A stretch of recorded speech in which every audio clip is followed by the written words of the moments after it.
timbog ang isang lalaking kabilang sa street-level individual on illegal drugs sa isinagawang bypass operation ng kapulisan sa Basod, Camarines Norte.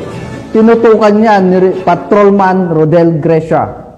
Street individual matapos makabili ang nagpanggap na pusir buyer kapalit ng bypass money sa Procres, Barangay Matnog, Basod, Camarines Norte nitong Oktubre 9, taong kasalukuyan. Ang suspect ay kinilala sa alias Tony, 40 anyos, may asawa, isang truck driver at residente ng Purok 4, Barangay Aliwihao, Dait, Camarines Norte.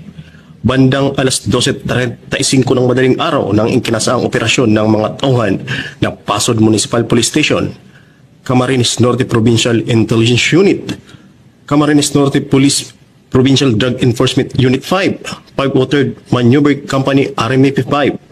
Matapos makabili ng hinihinalang shabu na nagpanggap na pusher buyer, nakumpiska sa nasabing operasyon ang tinatayang humit kumulang 1 gramo ng pinaniniwalaang droga na may kabuang halaga na 6,800 pesos.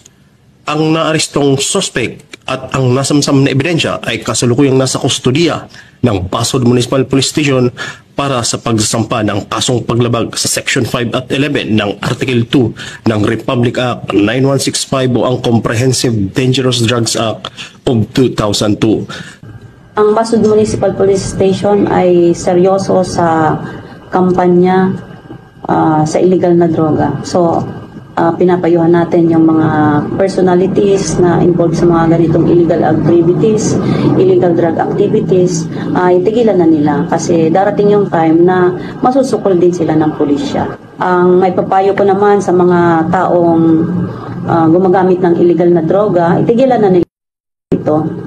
Kasi ang illegal na droga ay walang gandang idinudulot sa ating katawan. Sisirain lang nito ang inyong kalusugan, ang inyong pagkatao, sisirain din ang inyong pamilya, at syempre sisirain din ang inyong kinabukasan. Mula dito, sa Legazpi City, Albay, ako ang inyong PNN correspondent, Patrolman Gracia, alagad ng batas, tagataguyod ng Balitang Pulis.